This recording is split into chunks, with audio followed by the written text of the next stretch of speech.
और बड़ी एक और खबर आ रही है, अहमदाबाद विमान हादसे में मुआवजा देने का ऐलान हो चुका है। टाटा ग्रुप ने मुआवजा देने का ऐलान किया है। टाटा ने कहा है 1-1 करोड़ मुआवजा दिया जाएगा।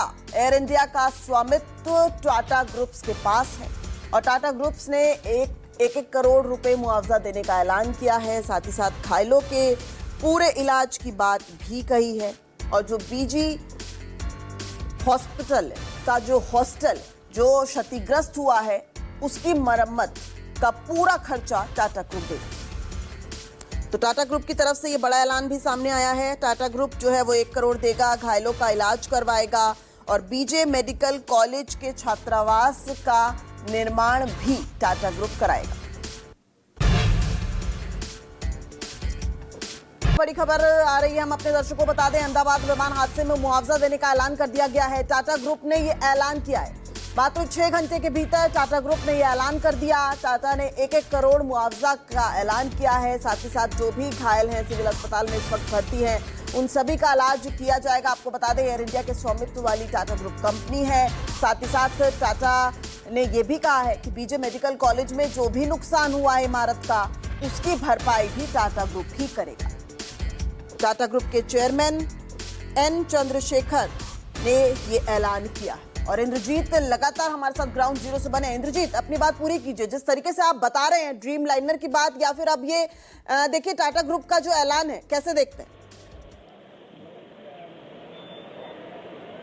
जी बिल्कुल, टाटा ग्रुप की अगर बात करें तो वो हर देश पे कोई भी आपदा आती है उसमें हमेशा बढ़ चढ़ कर हिस्सा लेते हैं। चाहे 26/11 का आतंकी हमला हो, जो ताज होटल पे भी हुआ था, तो आपने देखा कि जितने भी सर्वाइवर थे उनके लिए टाटा ग्रुप ने ट्रस्ट बनाया था। उसके तहत मदद की, जो उस वक्त मदद की जा सकती थी उतनी मदद की, लोगों को रोजगार तक मुहैया कराया।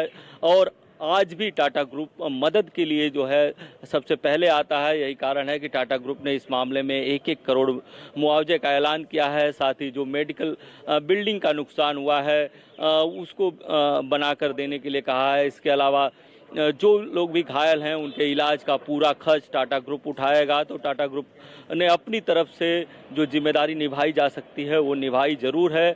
लेकिन सबसे बड़ा सवाल यही है कि ये हादसा कैसे हुआ, ये सबसे बड़ा जांच का विषय है। एक ऐसा विमान जिसको दुनिया का सबसे सेफ विमान माना जाता है। इसके अलावा इस विमान की बात करें तो ये कोई बहुत ज़्यादा पुराना विमान नहीं था, 10-11 साल पुराना विमान था। 10-11 साल पुराने विमान को आमतौर पे देश में नया विमान ही माना जाता है। और ऐसे विमान का दोनों इंजन बंद हो जाना, कहीं टेक्निकल किस तरह का फॉल्ट था या कहीं कोई सैबोटाइज तो नहीं था, इस संबंध में भी जांच चल रही है। हालांकि अभी ये सब जांच के बाद ही पता चल पाएगा कि ये कैसे हुआ, क्योंकि विमान उड़ने के 1 मिनट के अंदर ही ये हादसा हुआ है। और देखिए कि हादसा इतना भयानक है कि विमान के एक यात्री को छोड़कर कोई भी सर्वाइवर नहीं बचा है विमान से। इसके अलावा बाहर भी बहुत नुकसान हुआ है, सिविलियंस का भी बहुत नुकसान हुआ है। जो डॉक्टर्स हैं जिस मेस पे विमान गिरा था उस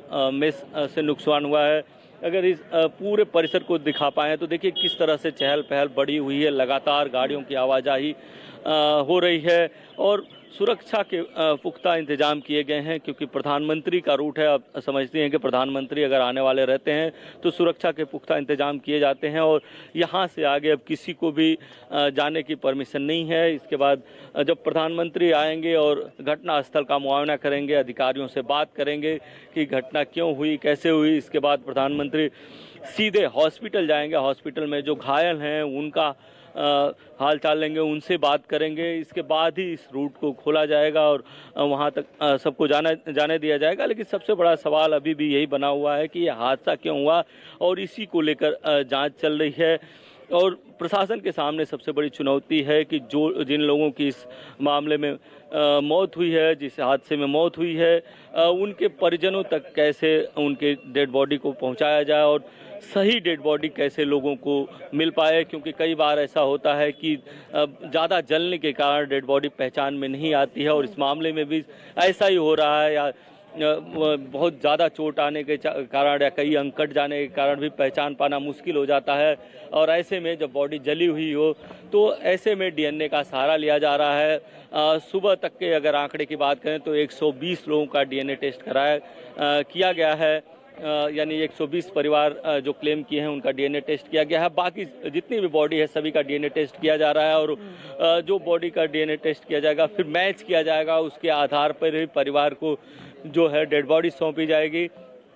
पहले पहचान करने की कोशिश हो रही थी कपड़ों से, अगर कोई जला है तो कपड़ों से पहचान करने की कोशिश हो रही थी, या कोई गहने पहना हुआ है, कोई घड़ी, या कोई उसके पास अगर कोई आई कार्ड मिला, इस तरह से चीज़ों से पहचान करने की कोशिश की जा रही थी। लेकिन बहुत सारी बॉडी ऐसी है जिनको पहचान पाना मुश्किल हो रहा है। यही कारण है कि डीएनए टेस्ट का सहारा लिया जा रहा है। साथ ही जो ब्लैक बॉक्स रिकवर हुआ है उससे भी जो टेक्निकल टीम है एटीसी की, इसके अलावा जो एविएशन की टेक्निकल टीम है वो लगातार जांच करेगी और देखेगी कि आखिरी क्षण में ऐसा क्या हुआ था कि विमान दुर्घटनाग्रस्त हो गया। पायलट ने जिस तरह से संपर्क करने की कोशिश की एटीसी को, और ज़्यादा वक्त भी नहीं मिला एटीसी से जिस तरह से संपर्क करने की कोशिश की, उसके बाद तुरंत हादसा हो गया। और हादसा इतना भयानक था कि किसी को भी बचने का वक्त तक नहीं मिला। एक सर्वाइवर को छोड़कर दिव्या कोई भी इस हादसे में नहीं बच पाया। एक बार फिर आपको रोकना चाहूंगी।